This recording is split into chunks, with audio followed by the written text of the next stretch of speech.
Hello everyone and welcome to the channel. I think we can all agree that Grand Theft Auto Online, despite its many flaws, has delivered on the promise of a standalone online GTA game. Rockstar never expected the mode to blow up in the way that it did. I don't think anybody did. And once they realized that the Shark Hub money was piling up, they doubled down, cancelling all story mode DLC to focus purely on making content for online, getting bigger and better with each update, and most of them introduced new problems in one way or another. In this video, I'd like to have a longer conversation about the potential for the new GTA Online, and how it can honestly go both ways at this point. Online came out 1 month after the game launched to an immediate rush of players. Most people couldn't play at all, myself included. The game was also pretty basic, with not much to do at all. Heists were promised from the start, but took around a year and a half to actually come to the game. Until then, most of us were doing missions, either the Los Santos Connection or Rooftop Rumble. Rockstar patched the latter many times, and finally it sits in its current state, nerfed into oblivion and literally not worth the effort. Robbing stores was a lot bigger back then too, as well as stealing and selling the most expensive cars possible from the street. The Baller and the Oracle come to mind, and they gave you like 8 or 9 grand each. Racing was also a decent way to make some money, and most importantly it was fun. Fast forward to 2024, and there are near countless things to do in the game, as well as a ridiculous amount of vehicles. However, it's built on the bones of the original 2013 experience, and the cracks have been showing for years. Upon launch, free roam was basically just that. There wasn't a whole bunch to do other than drive around and rob stores. You could also steal cars for Simeon, something he still asked for.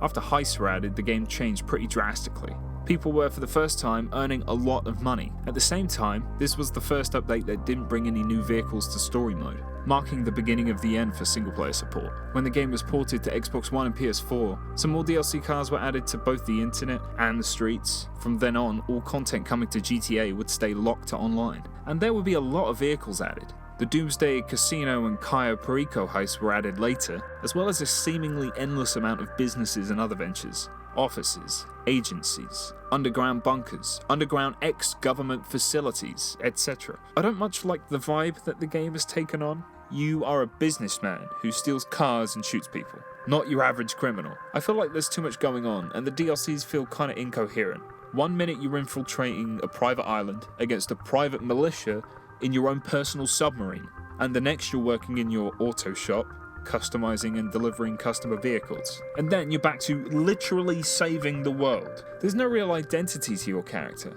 There's no role-playing in GTA Online. You can't pick and choose a path to take. You just kinda had to do whatever the latest thing is. Say what you will about Red Dead Online, but at least your character felt a little more unique. You could pick a career path and roleplay as your own custom character. It's just more immersive. The fact that the game has been out for more than 10 years now is of course the biggest reason why the game is the way it is. Longevity is key to any live service game, and that requires a lot of fresh content. The longer the game is out, the longer you've been exploring the same map, you need something new coming out all the time to keep interest. But part of that problem is that GTA Online is really 2 separate games. It's 2013 GTA Online and modern GTA Online. 2013 Online are your classic missions for your Martin Madrazos and your Simeons, races, survival modes, things like that.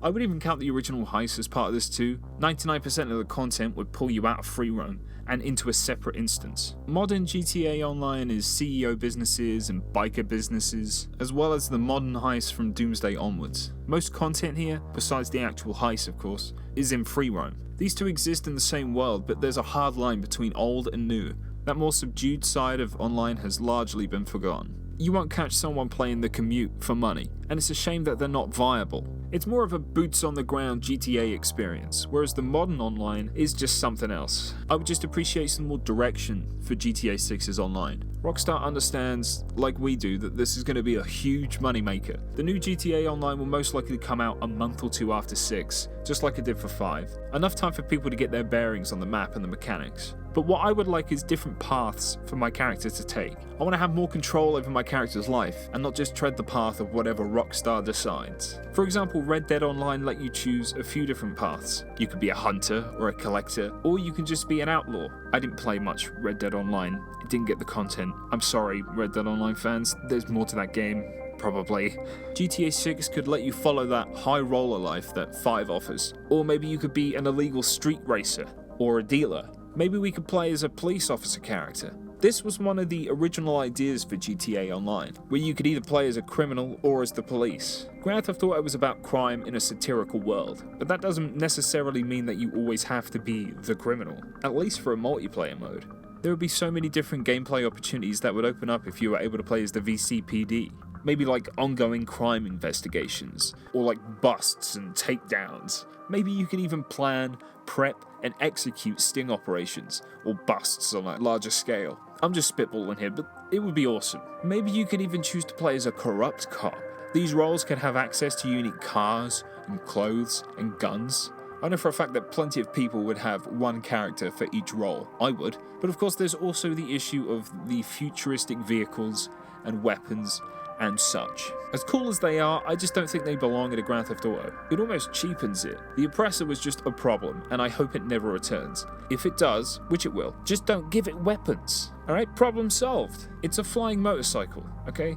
That's enough. I don't think the events of GTA Online are going to be canon. I hope they're not continuing the continuity of online. Let's just try and keep a consistent tone at the very least. Not all this big business stuff and this end of the world heist. Some is great, but it kind of blends together and it's kind of boring. You can do the businesses again, no problem. It's just the veneer of, oh, aren't I a big CEO for my big company?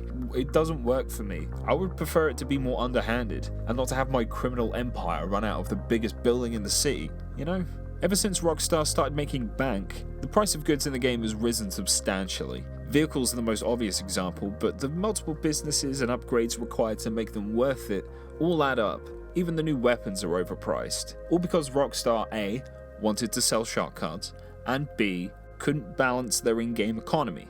I will say that Rockstar has gotten better with this over time. Not only do shark cards give you more money for the same price now, but the price of new vehicles and businesses has dropped slightly in some areas and more dramatically in other areas. At the peak of the madness, you would get new vehicles coming in at like $3 to $6 million.